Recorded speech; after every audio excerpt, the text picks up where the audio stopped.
Hello, ladies and sir.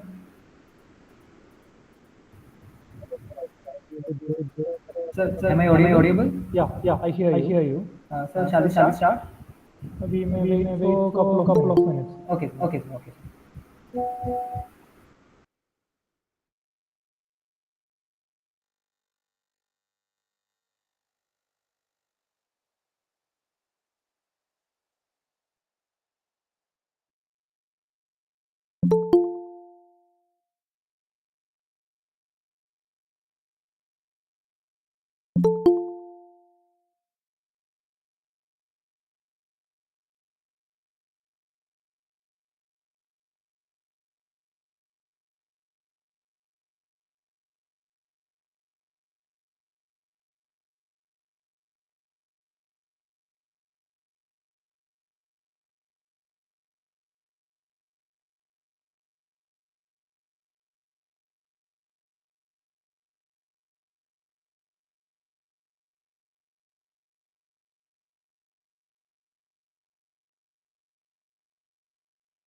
Sashikumar, sir, shall we start?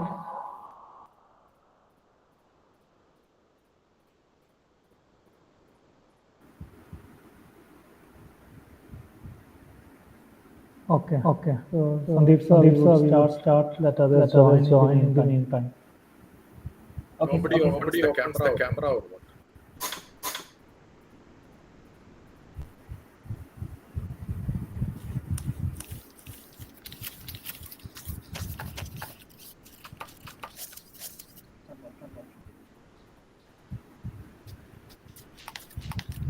Can you see me? Yes, sir. Okay. Am I visible?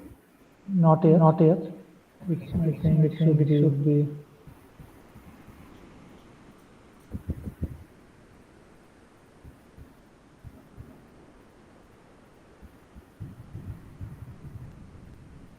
Actually, I'm really sorry. My webcam is not working. Will you please proceed? Just a second, sir. Just a second, sir. Uh, okay, everyone. Good evening to all. Respected dignitaries and esteemed faculty members and dear participants. It gives me an immense pleasure to welcome you all to this live session organized by the St. Charles Center for Teaching Excellence and Educational Innovation as a part of Faculty Development Program 22. This session is indeed a unique one as we delve into the rich heritage of Indian wisdom and explore how it can inspire and shape the international higher education. The topic of today's session, from Vedas to the world, internationalizing Indian higher education through ancient wisdom. So, to officially begin our program, I'm honored to invite Dr. Lewis KB, our ICC coordinator, St. Aloysius College, to deliver the welcome message. Over to you, sir. Okay, thank you, Sandeep. So, good evening, and we are here for the 22nd FDP organized by St. Charles Center for Teaching Excellence and Educational Innovation. I'm happy today because our speaker is a very versatile personality and supporting our center right from the beginning of the activities of the center. And we all hear these days the term called Indian knowledge system, which is proposed by Ministry of Education to popularize Indian wisdom throughout the world. And we thought we need a session based on this idea. That's how we landed reaching out to our honorable speaker. So our honorable speaker today, Dr. P Sasikumar, as I said, is a versatile personality, someone who can give us tons of wisdom on this topic. And I hope this is going to be an enlightened, it is going to be a very insightful session today. So on behalf of everyone joined online here, on behalf of St. Charles Center for Teaching Excellence and Educational Innovation, I extend a warm welcome to Dr. P Sasikumar to this gathering, sir. So welcome you to this gathering. In the absence of our principal, dear Professor Chako Jose, he is traveling, he is supposed to do the welcome address. Even in the absence of our principal, I extend warm welcome to our principal, Dr. Chako Jose, to this gathering. I also welcome all the participants who are here in this evening. Out of your busy schedule, you found time to join and listen to the speaker. So I extend warm welcome to all participants who have joined right now. And also I extend my greetings to all from participants from Kerala, because this is the celebration time in Kerala. So we are celebrating Onam. These coming days, big festival is happening in Kerala. So greetings of the Onam to all. So once again, I welcome everyone to this gathering. I hope this is going to be a fruitful session. So thank you, Sasikumar sir, once again for accepting our invitation and being the part of these discussions. So once again, welcome to you, sir, and thank you all. Okay, now it's time to introduce our distinguished speaker for today. We are fortunate to have with us Dr. P Sasikumar, an eminent mentor, space scientist, educationalist, and spiritual director and student of Indian scientific heritage. He's also the chairman of SHIKSHA. Dr. Sasikumar's expertise in science, education, and spirituality makes him an ideal guide to lead us through today's session. So, welcome, sir. Over to you, sir. Sir, we are all ears. Over to you. Namaskaram and thank you. Is it that only who speaks has to keep the camera on? Is that the custom in Kerala? Or it's okay, is it sorry, sir. sorry to interfere.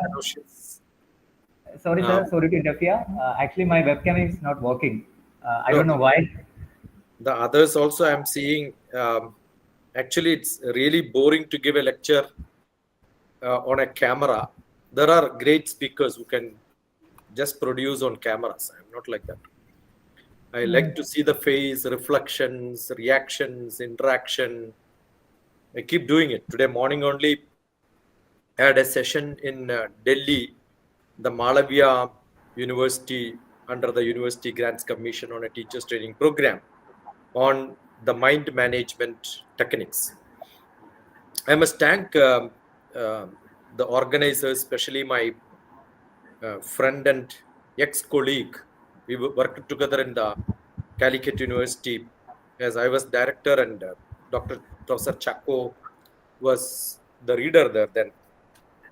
And I must thank Sandeep and Dr. Lipson for making it happen, I'm sure. And the topic was also suggested by Dr. Chacko. He wanted me to speak on from Vedas to the world. Veda itself means the knowledge. It is not earth we are speaking. We are speaking about the world. World has got a higher meaning. What we add to the nature, earth, all that toponyms, including the names of places when we add, they're all knowledge. That becomes the world. The pure, beautiful, live earth is entirely different from what we call by the world. World means economics, world means culture, world means people, world means the politics, everything. So what is that Vedas can give to the world? From Vedas to the world. Beautiful topic. When Professor Chacko suggested this, I said fine. That is because I thought I can look at it and reflect on something which comes in my mind. And the second, like a subtitle, what is given is Internationalizing Indian Higher Education. This is a time when most of the Indians travel outside India for the higher education. And probably it's a paradox that we are discussing on internationalizing Indian higher education. And that through the ancient wisdom. So the question is, do we have something to provide to the whole humanity from India, which probably is not there in the other part of the world? Yes, I do believe we have. And that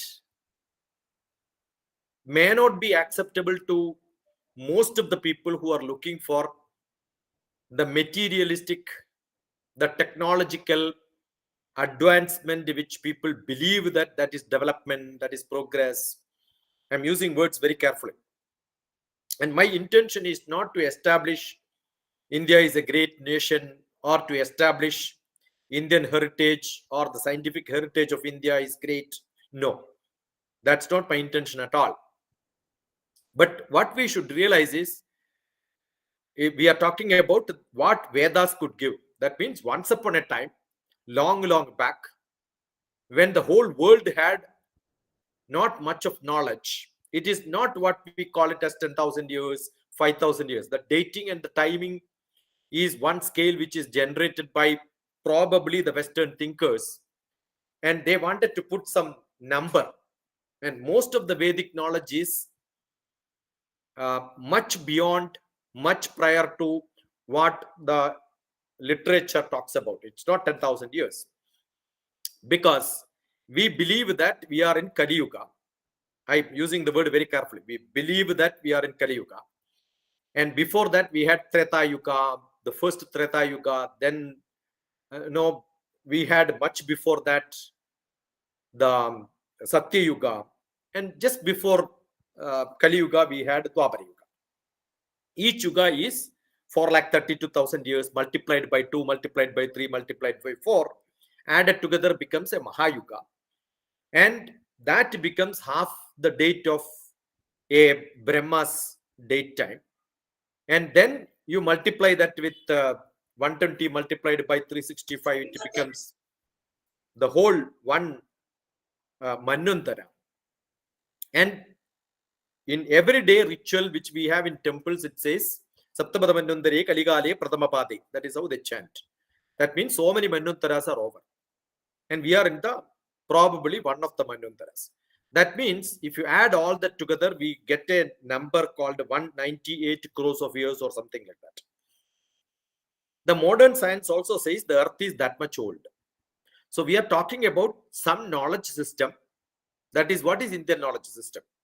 I remember the first meetings of Indian knowledge system, which happened in Kerala, in Cochin. I was invited from Hyderabad to speak on this topic. That Vedic knowledge, we dated by 10,000 years or so. Nothing wrong. And that is the Vedic wisdom we are talking about. And what is the global framework today? Including the new education policy, probably under which we wanted all this to happen. The other day, I had a radio interview from Delhi asking, how do you justify what is being taught in Indian Institute of Technologies, IITs, about the consciousness? Why do you want them to teach that? That is one question which asked, and that interview is I posted onto YouTube. I believe that it is not what we learn is directly useful in this 21st century education, which NEP says, which I don't agree generally, because I'm basically a mathematician. When the numbers comes, the century, the word comes, I Cody, look at that, the code word century is 100 years. So 21st century means we are talking about an education which is 100 years. I don't agree, because we should not talk about 100 years of education. We should talk about education that moves in the recent past. Probably 10 years is the right time. 1 decade is the right time.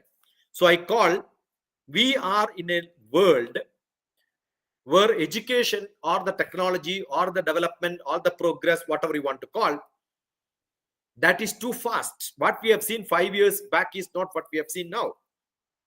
I remember when I was working with Professor Chacko in the Calicut University, the first program what I did was I went to Delhi to attend a program on an MIT program, Massachusetts Institute of Technology, which is called adaptive learning. I authored a book also along with one of the education experts in Calicut University on that topic. And that book is adaptive learning. How do you get adapted to the today's situation, what we need, and how a teacher can get adapted to the students, how the education system has to become. So it talks about the styles, methodologies, Nanne's principles, etc., etc. in that book. Recently, I rewrote that book or added a few more points in that book and wrote that book as a new addition. And that book talks about the third decade of 21st century. I repeat, third decade of 21st century. Why do I call it as third decade of 21st century? We are living in the third decade. We should not talk about education which happens in centuries. We should talk what happens in the immediate past. And all my books recently written, the teaching in the third decade of 21st century, life in the 321 world, and the elemental education in the 321 world. Most of the books, I've written nearly 20 books during the COVID time. That was the time when I had less of movement and travel. I thought I should write all these books. These are all related to education and how education should become part of the knowledge. Luckily or thankfully, 2015 onwards, the United Nations SDG came into plan, Sustainable Development Goals. I started reading it very thoroughly, probably hundreds of lectures all throughout the world on SDG, because it's a United Nations program, including Philippines, UK, Nigeria, most of the places I gave lectures. Having little bit based on the Vedic wisdom of India, I started looking at what is that the sustainable development goals are being propagated. I found most of them were there, like everybody needs to get educated. It is not faith system which should run. Logic reasoning has to be there. We must make people to become sustainable. You can see each of these slogans which are used by United Nations already available in our Sanatana Dharma. Therefore, I authored a book called Sanatana Dharma Goals. SDG itself, I recall it as Sanatana Dharma goals. Sanatana is Nitya Nutana and Chirapuratana. And I wrote 108 Bharatiya Sanatana Dharma goals. That is because we find that we in India have given a lot of importance to education. Our wisdom, what we call it as, maybe Bhagavad Gita is the most popular Indian Sanatana Dharma expressions, and in which I found that it is not at the end of the Bhagavad Gita, Krishna doesn't tell you, listen to me, I am telling you. It was not a commandment. It was not blindly to be followed. That is where the wisdom of Indian education remains. That is the topic which we are discussing today. What is that Indian education? Like, even you consider it's an avatar, it's a god, he will talk to people. His own student, a master talks to a student, doesn't tell that you should just believe it. It says, Yadeshchati tata kuru. You wisely think about it, which is acceptable to you, you think it is good for you, make it applicable. So I found our today's education system doesn't allow people to think much. It is not making somebody highly creative. If you look at the system of godhood and goddess, we find that in India, we had the goddess of education, who is Saraswati, and her husband happened to be Brahma. The job of Brahma is creativity. And Saraswati is the goddess of education. And we believe these two people together only can make education more fundamental. That means research has to be part of education system. These are the principal values which India had in education. So I rewrote the Bhagavad Gita concepts. If you look at it, it is more like Arjuna's question. If somebody asks me who authored Bhagavad Gita, I don't call it as Vyasa or Ganesha who wrote it. These are all mythological. It is not from the master. It is from the student's question the answers came. You can see Arjuna asked a lot of questions. Connecting to what is being taught, immediately asked a question and the answer came. If you look at Vedas, Vedas are not that popular. Much popular is Upanishads. Upanishads are always questions and answers. So what is the Vedic wisdom in internationalizing education, which India can contribute? It is interaction between the master and the student. So I wrote Bhagavad Gita in the modern style, which is called the Gita way, in which the student is asking a lot of questions to the master and the answer is being given. All these are the problems which a student who is a student in America, who is now working, have a practical world problem. Day-to-day affair, what happens around them, are written down as questions. And I could find out answers for most of the questions from Bhagavad Gita, and I authored the book. So I'm sure that is where the Vedic wisdom, the relevance of the modern, in the modern context, what we can contribute to the world. It is not the technology development. It is not the science for the technology purpose. It is not the engineering part of it. What we can give is more philosophical. That is why Bhagavan Krishna has talked about his weapon is not any weapon which is a physical weapon. It is Sudarshana. Darshana is philosophy. Sudarshana is good philosophy.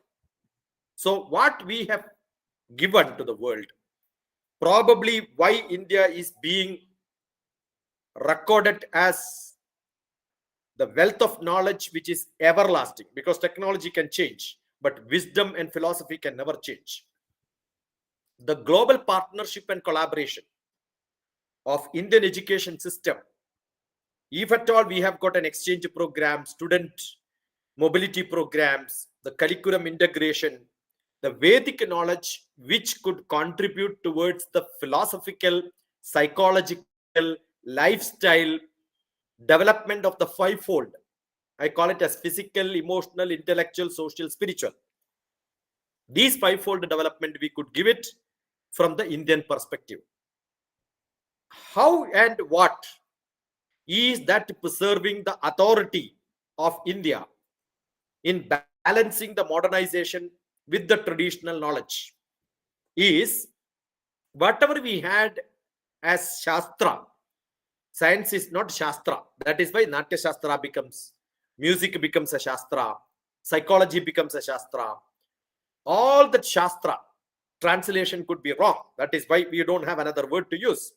That Shastra, by definition, by Nagarjuna says, Lokanam upakaraya etat sarvam pradarshitam. Sakshat anubhava irdushto na sruto na guru darshidaha. Whatever master says is not what is Shastra.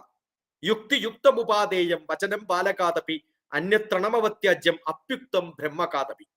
What is logically to be analyzed and you find that is useful for you, the people around you, which is to be preserved, that is by Sanatana, Nitya Nutana, ever ready, applicable, and the Chirapuratana, the oldest of the oldest, impactful throughout the world.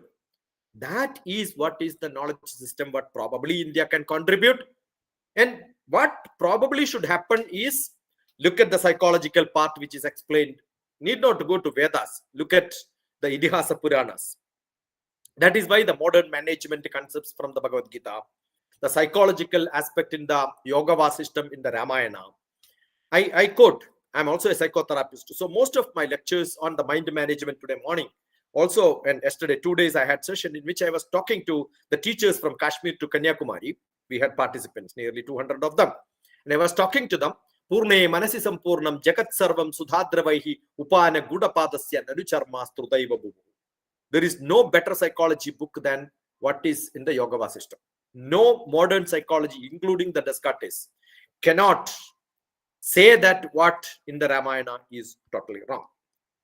Therefore, the impact on the students, faculty, institutions, the learning process, the success stories, the case studies, all these need to be re-established. Therefore, the civilized past, what the dignity of India, what is written in the Sanskrit literature, today being spread throughout the world in English with a lot of translations, probably could be misleading.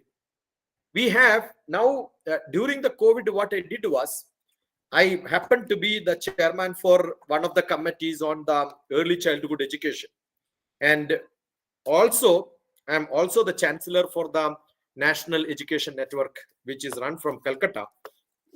I wrote a book which, as part of the NEP, which says it's an informal education. What I did was, I keep looking at how our grandmothers or the traditional education system, you can see the guru sits and the students are surrounded by him, and that is how the learning happens. But today's the classroom arrangement itself is totally wrong. You can see the students are sitting, probably the nursery, LKG, UKG. The new education policy said nursery also have to be formal. But up to 7th class, the education has to be informal. But I don't know how it is going to be. I'm sure it's not going to get implemented. Unfortunately, the chairman of ISRO, when I joined, Kasturi Rangan happened to be the chairman for this committee also. I worked with him in the headquarters during the time. And I found that what is being written is what is being copied from a small place in the northern hemisphere. And we believe that that's a great knowledge which India has to implement. It's so pathetic. The length and breadth of India is too large. The sun there ends or maybe stays for 200 days. And it's a small island in which it's a different geographical situation. And we wanted that system to come in India, and it has become a fashion. Most of the teachers go there for seeing what is happening there. And some of them come here to see how it doesn't happen in India also. I rewrote the education system in the nursery, LKG, UKG, starting from the birth time, because we believe the Ayurveda as a medical science have got something great to provide to the delivery time onwards. So I have written a book called Parenting with Ayurveda, Nurturing Life Holistically, starting from the pregnancy time. I happen to be a family which is very close to Ayurveda discipline. And I found that we have a lot of things to contribute. It is not the yoga for pregnant woman which happens 1 month. It is a holistic treatment of taking care from the conception, from the marriage, from the time the conceiving happens up to the age where we wanted to grow. And then from the age 3 to grade 3, I wrote one book. It's not one book for handling purpose. I made it into 4 books. And here, the book and the concept and the title is The Grandma Child Care Shiksha Gurukulam. I believe that it's like a grandmother teaching a young child. Education should become a very holistic, very informal, like the grandparent teaching the young children, which is not happening. But that was what happened in the traditional Indian education system. It was totally informal. So I believe, and what I did was documented the whole thing into A to Z of education. So you can see the ambitious beginning, A, B, C, D. These are all chapter headings. HIJKL, MNOPQR, TUVWXYZ. Up to A to Z of education, I wrote a book, which is exactly what is the traditional Indian system. And we can make the psychological aspects, taking care of the children from the young childhood. So though the title is the adult education or the higher education, the problem today which most of the people face, from the teenage to the adolescents to the youth to the elderly people, you can see a lot of celebrities who are rich, who are highly educated, committing suicide. They're all with a lot of problems in their health. If you look at the happiness index of India, it is much low. Imagine what is that India is providing to the world, which is under the coat of yoga, wherein which we are not able to make our own people happy. And we claim that we can give a lot of things to the world. It looks like, again, another big conflict and contradiction. This is what I thought I must start working into the psychological aspect of the adolescence. This is navigating the adolescence towards a better learning, because we have got a lot of conflict. One of the biggest conflict is we are not able to learn the way we are supposed to learn. For last 3 months, probably I must have counseled a lot of people, nearly 1,500 students on call, and few of them I recorded and posted to my YouTube. You can look at it. And most of them have confusion on engineering, which subject is to be taken: electronics, electrical, mechanical, civil, computer science, robotics. They have no idea. See, we have an education system in which after 10th, we send them to 11th and 12th. Unfortunately, in Kerala, most of the people repeat it, and it has become a big disease in Kerala. And they are not able to decide what they want. Where they wanted to study, what for they are studying. The objective and scope is not written well. Every education in the abroad, any university will ask for an SOP, statement of purpose. Why are you studying this course? What for you are studying? Where are you studying? Why do you want to study in this program, in this college? We don't, because we just joined the course where we really don't want to join. That is because we have not tuned our education. And we had a system in which the Vedic knowledge system, every student wanted to go and learn and stay with the masters. They're all mentors. You can see the Bhagavan Krishna himself traveled multiple states and then went to the Guru, in which one of the richest person probably from the palace, along with the poorest of the poor, Kuchela, was his classmate. Today we have an education system in which the rich studies in one and poor studies in the other one. We have moved from the Indian education system totally into what is called CBSE. You can imagine a nursery LKG teacher also says my class is CBSE. The other day I was talking to the teachers in the National Education Forum, and in which one of the teachers said, how do I complete my syllabus? I asked which class you are teaching, and she says she's a teacher in LKG. A LKG teacher is worried about how syllabus can be completed. You can imagine we are talking about the new education policy in which we don't know. This is how a compressed, forced, tensed, stressed system of education which we have.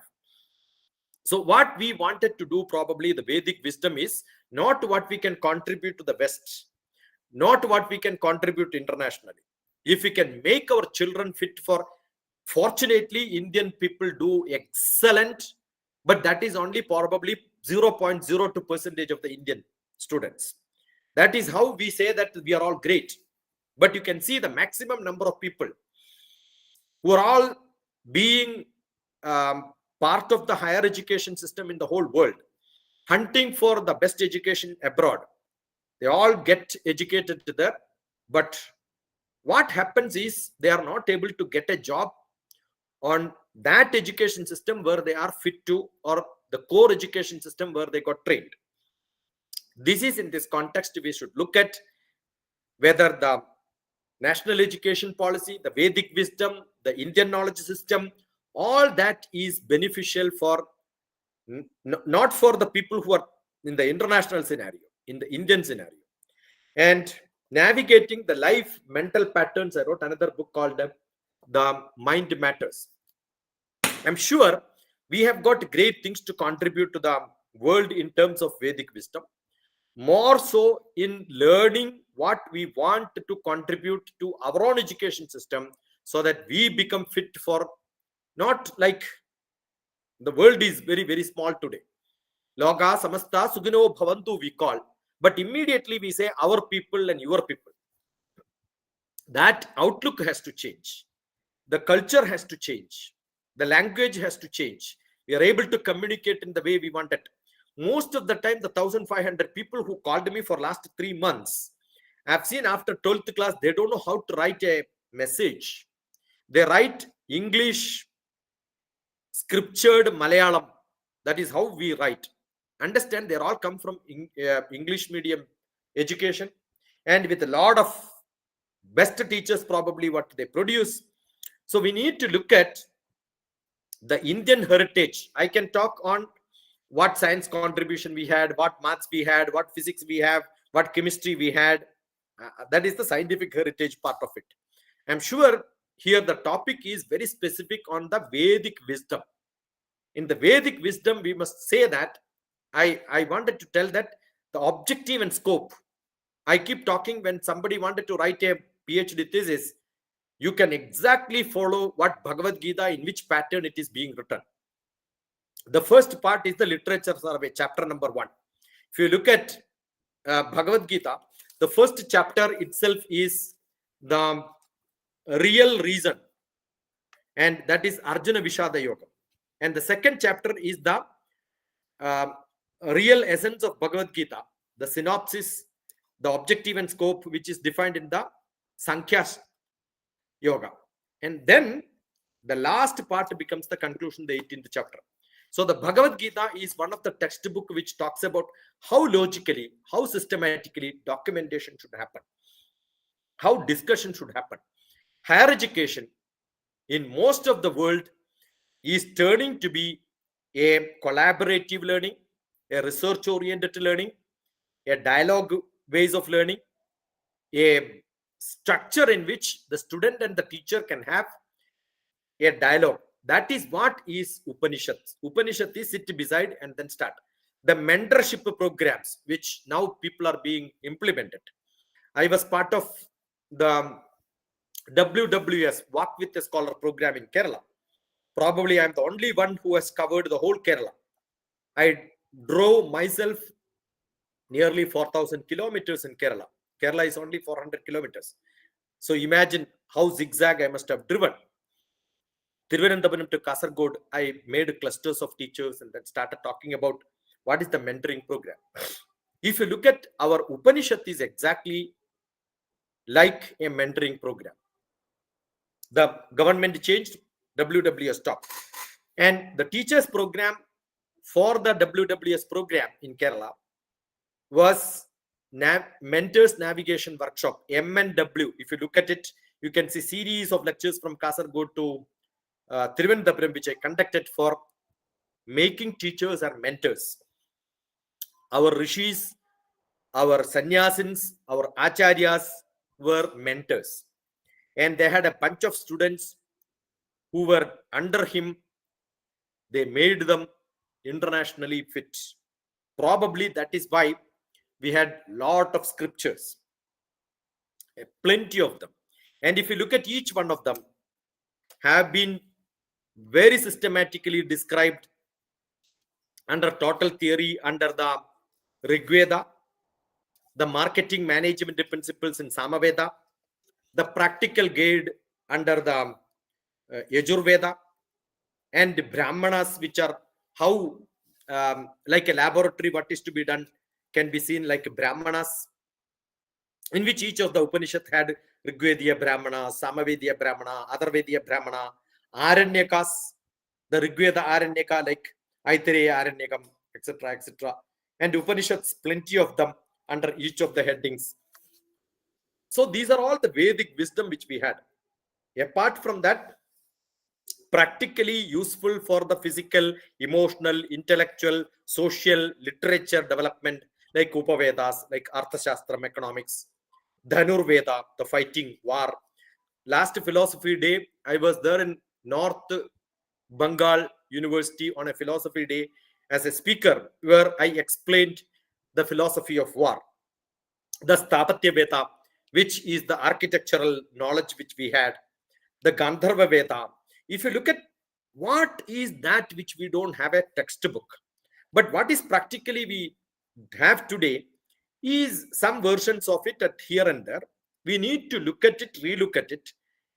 Probably we don't have to stress too much on the Mahapuranas and Upapuranas, Darshanas. Darshanas, yes, definitely we should have, because that's philosophy, and in which we have got Nyaya Shastra, the Sankhya Shastra, the logic, and all these have to be studied thoroughly for in the context of today. And maybe Idihasa Purana is to tell you how it has to be described, what is the method in which it can be popularized. This is what I wanted to tell you in the, I think I spoke almost half an hour or more. That's good enough. And if somebody has some questions, and if your chehra is good, face is good, you could open your camera. The face is bad, probably you don't have to open the camera, you can be under the curtain. When I believe when somebody comes to a Google Meet or a discussion like this, I am entering in your house, because on your mobile or on your laptop I am coming, and what are you doing is shutting the door and saying, don't come to me, right? If I also close my camera and then speak, how vulgar it will be. Or maybe if you want to just listen to this, you can look at Dr. TPS. My name is DRTPS, teachers, parents, students. There's only 3 categories whom I deal with. So you can look at it. There may be around 6,000 videos, on which probably hundreds of them are on Indian heritage, Indian wisdom, Indian traditional knowledge, Bhagavad Gita. 3 times I taught Bhagavad Gita. You can see how practically and how today's world, what wisdom can be taken from each sloka. That is what I have done. So I'll stop here and then expect people to have some reactions or comments or maybe questions, whatever you have. I'm sure I have just brushed upon some of the aspects, but not gone into the deep, because 1 hour is not good enough for such a process. But if questions are there, if anybody is interested, can always get back to me. My telephone number is 950-20-388-75, or go to internet, Dr. TPS, you just type, my number will be available. All my videos have got my number below that. Contact me, get back to me anytime. You can have a Gmeet directly with me, and then we can have dialogue, discussions, and arguments, or maybe counters. Anything can be there. I love to have lot of Tarka Shastram, the criticisms, and the Tarkam has to be there. then it becomes more richer. It makes me to think much in a different style. So this is what I want to contribute and stop here, probably wait for your responses. Thank you. Thank you so much. I must thank the college for hosting me. Namaste, sir. This is Thank you, Sasikumar, sir. Delhi. Yeah. So, in the MEP has talked a lot about Indian knowledge system in the documents. Yeah. And, they have started national curriculum framework for teachers and school education.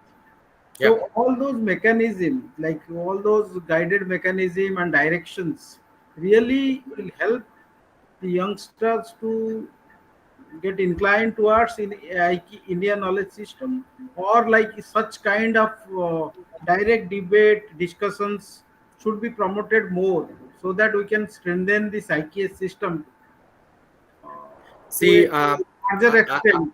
I know what happens in the engineering college. I was part of the executive director of an engineering college. I was the management professor in one of the engineering colleges. Very recently, I was there as part of the KL University as a professor. Because of the AICT chairman had a lot of interest on Indian knowledge system, he made a circular that every engineering college should have, and there is a syllabus given. I also taught that to the teachers training programs and FDPs. Ultimately, what happens in India is everything ends up in examination hall.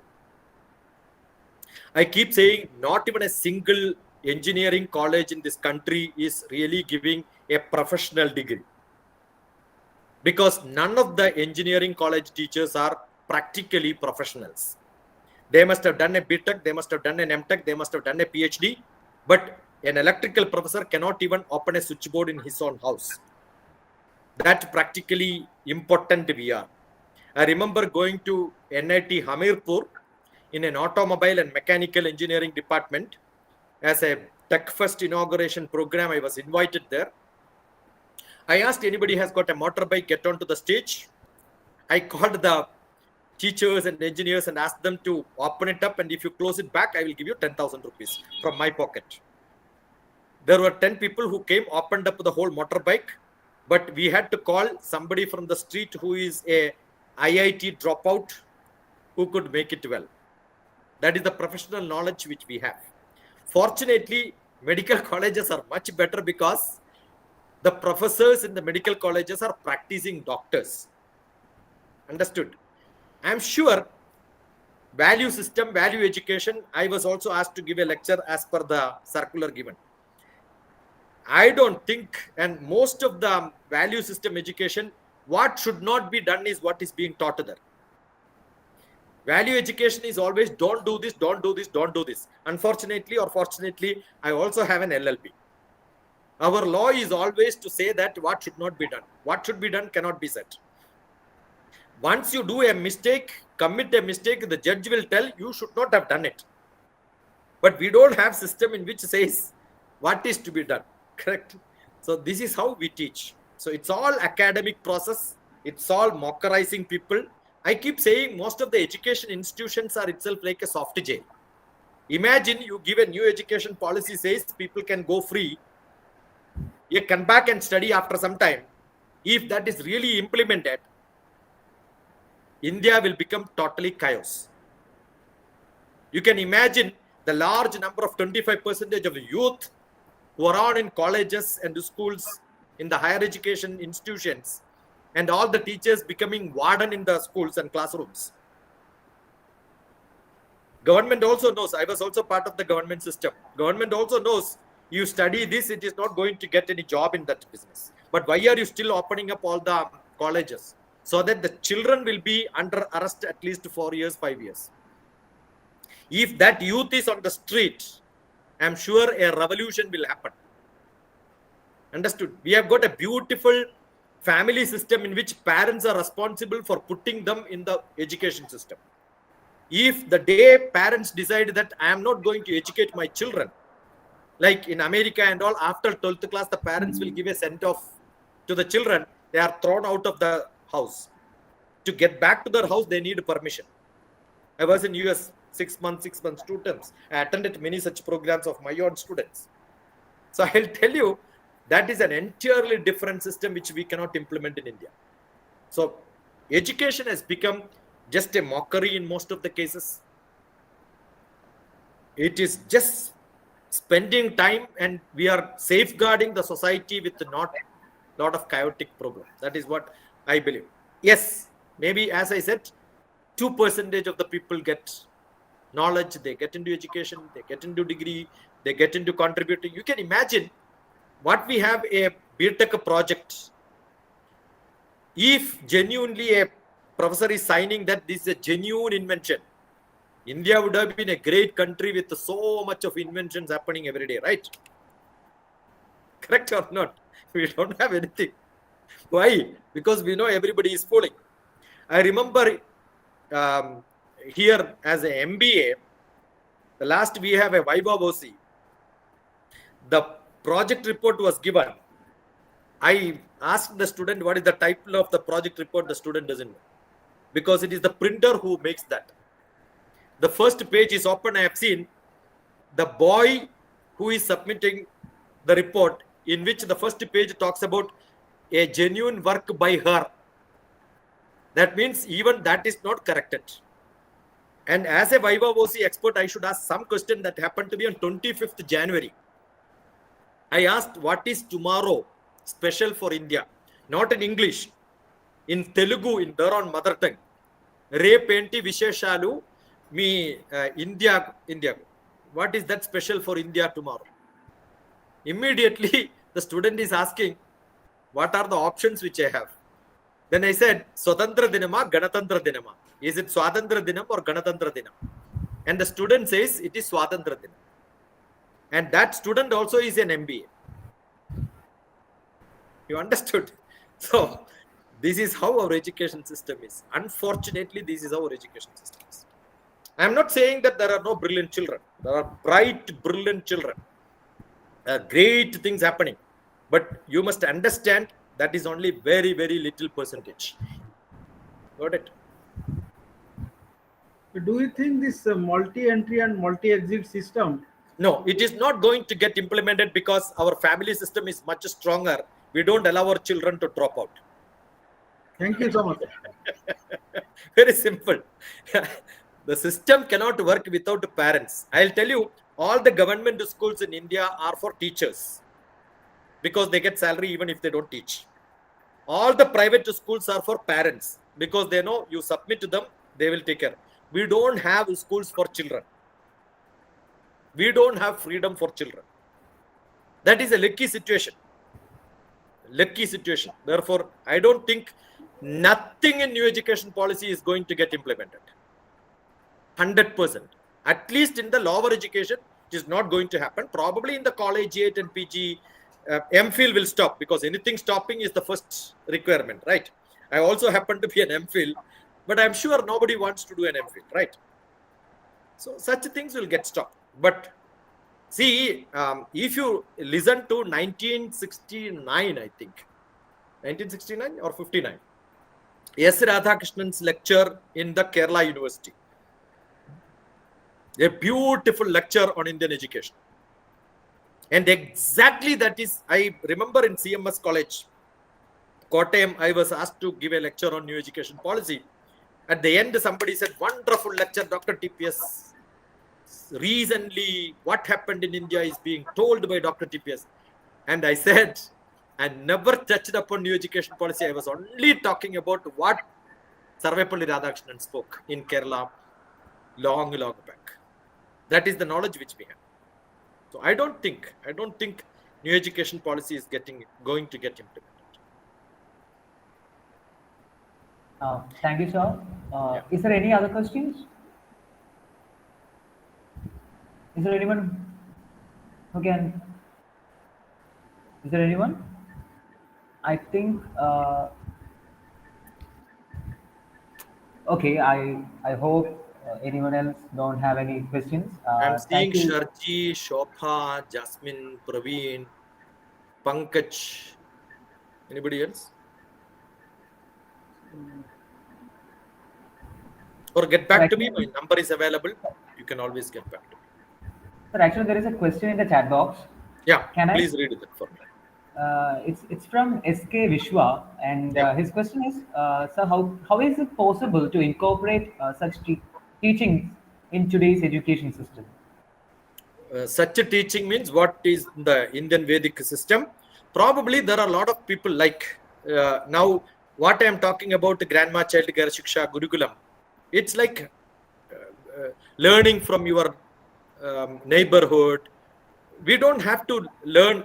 See, I keep asking, where is London Bridge?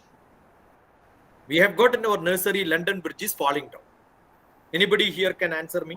Where is London Bridge? We're all teaching.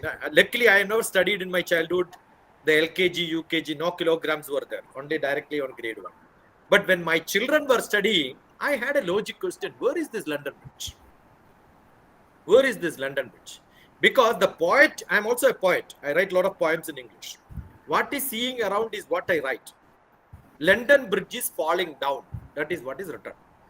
So if it was falling down 200 years back, the poet wrote about London Bridge cannot be there in London today. So you look at London Bridge, Dr. TPS. So I made a small video on that and then kept long back. If you go to the LKG teachers, none of them know this. This is what our education system is. Somebody sang something long back. We are repeating it without even thinking about it. This is what is happening. So I don't think our education system, teachers don't think. That is why I said, when I said Brahma, Saraswati, Brahma is the god of research. Question should come. The question should come. Now today you see, we have got 22 plus another 10. No questions. We have been trained not to ask questions. Understood? I stopped after 40 minutes thinking there will be a lot of questions. Why did I speak for long? Because I am seeing no other people are raising hands for questions. This is what our problem is. Because we have been trained not to speak. The LKG teacher keeps on telling, keep quiet, keep quiet, keep quiet. And she is shouting. So the conflict or contradiction is what we are seeing. The teacher is shouting and asking children to keep quiet. This is our education system. I don't think it's going to happen. And no change will happen. This is how it will run. We need a change only by informal education. That is why I want entrepreneurs, people without a job, they wanted to do something to the society, join together, 10 of them, come back to me. I will serve them at least a few days to teach them how age 3 to grade 3, you can have a different education system. This is what I am doing. And I travel across India, different places, make some small group of people, talk to them, give them the book free, give them 1 week of education free, make them as entrepreneurs, allow them to start their own schools. This is what I'm doing. So people should come forward individually to make it happen. Otherwise, we will say we have got a CBSE. See, the word itself is CBSE, Central Board of Secondary Education. Secondary education starts in 9th class. But we keep writing nursery, LKG is also CBSE. Are we not fooling the country? Are we not fooling the parents? So unless parents, teachers and students, my name is itself is TPS, teachers, parents, students, all the three put together, start thinking very seriously. Maybe informal education, volunteers, NGOs need to come out. Business people who wanted to make things happen in their own village, if they come out, probably things will change. That is what need to happen. That's my hope and that is my wish. So it's not a question. Out of curiosity, I'm asking, what motivated you being a space scientist and into science? What motivated you to all those realistic aspects of education, society, and knowledge system? Can you please brief? You listen to my TEDx lecture, Dr. TPS TEDx. I was thrown out of a school which was bright school for brilliant children. 10,000 of them wrote examination, and I was one of the 1 out of 27 selected in the nearby taluk. From different villages, people wrote. It's like a district special school with highly meritorious teachers put into that place, selected by the government. And it was a government-run school under a great name, Tagore Vidyaniketan.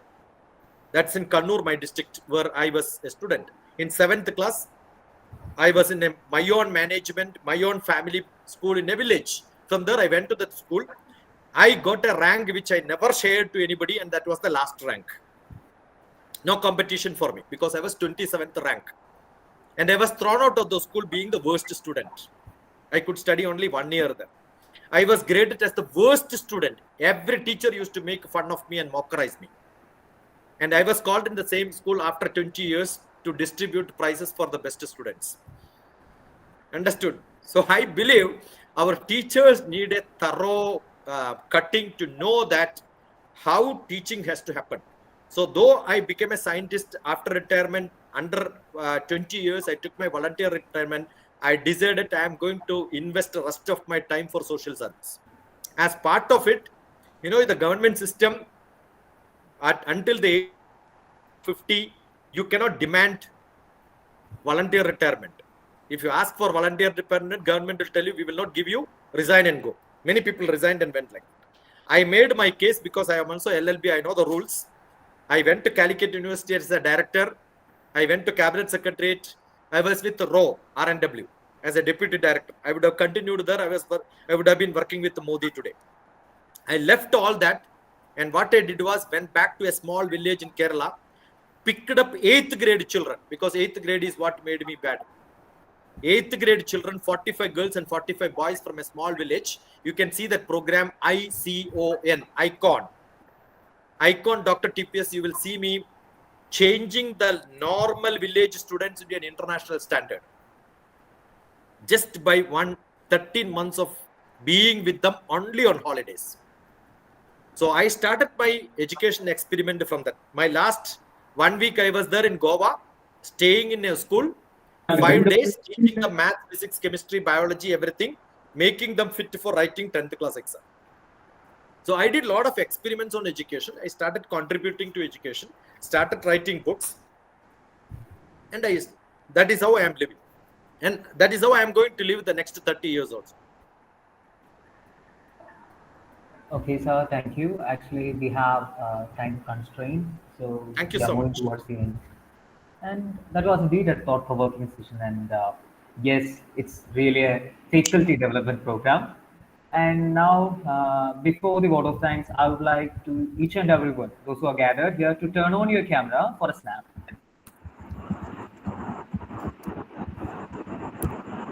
I have put my website, I have put my number on the chat box. SHIKSHA.in. Shiksha.in 95020388875. That's my number. Probably if you're interested, you could get back to me on contact. If I'm of some use to you, I'll be the happiest person. Thank you so much. Thank you, sir. Everyone, please do turn on your camera. So we are gathered here. This is a national level webinar, and we are from different regions of the country. So I want everyone to turn on your camera once again for a snap. Okay, thank you, everyone. Now, as we have come to the end of this insightful session, and before that, I'm really sorry, sir, because technically I don't know what happened to my webcam. That's the reason why I couldn't turn on my camera. It's still not working, and I'm really sad that that I couldn't turn on my camera. Now I would like to welcome Ms. Shejike Raphael, Assistant Professor of St. Aloysius College, Elturithu, from the Department of Commerce, for the vote of thanks. Okay. Respected Principal, Dr. Chako Jospi, our resource person, Dr. P Sasikumar, and dear participants, good evening to all. Today my duty is to express our gratitude. First and foremost, I would like to thank Dr. Lipson KB in the absence of Dr. Chako Jospi, Principal, St. Aloysius College, Elturuth, for arranging such a wonderful section from Vedas to the world, internationalizing Indian higher education through ancient wisdom. Thank you, sir. Then I would like to thank Dr. P Sasikumar, mentor, space scientist, educationalist, spiritual director, and student of Indian Scientific Heritage, chairman of SHIKSHA, for his valuable, insightful, as well as interactive section. He mentioned the Vedas, Bhagavad Gita, and assumed that we are living in Kali Yuga. And I think we will get a detailed idea about the Vedas and what is happening in higher education. So, thank you, sir, from the bottom of our heart. Thank you. Next, I would like to express my sincere gratitude towards Dr. Sindo Jacob, coordinator of St. Chavra Center for Teaching Excellence and Educational Innovation, and Dr. Lipson KB, IQC coordinator, for arranging the valuable FDP on this topic. Thank you, sir. Last and but not least, I would like to thank all my colleagues, non-teaching staff, and participants from other institutions for this active participation, and also thank all the hands behind the journey of FDP conducted by St. Chavra Center and their tireless effort. Once again, thank you all. Thank you so much. Thank you, Shirji ma'am. And before leaving, I want everyone to fill the feedback link, which is posted in the uh, text box. In the chat box, there's a link posted. I want everyone to fill in. It's the feedback form. And now we are ending this session. On behalf of St. Chavra Center for Teaching Excellence and Educational Innovation, I extend our deepest gratitude to Dr. P Sasikumar for gracing us with his presence and sharing his knowledge. A big thank you to all the participants for your active involvement and attention throughout the session. We hope that the insights gained today will inspire you to integrate the richness of our ancient wisdom into modern educational practices. Wishing everyone a fruitful and reflective day ahead, future ahead. And thank you once again. I once again request all of you to fill the feedback link, which is posted in the chat box. Thank you so much. We'll meet you soon. We wish to meet you all soon in the another session of another FTP. Thank you, sir. Thank you all.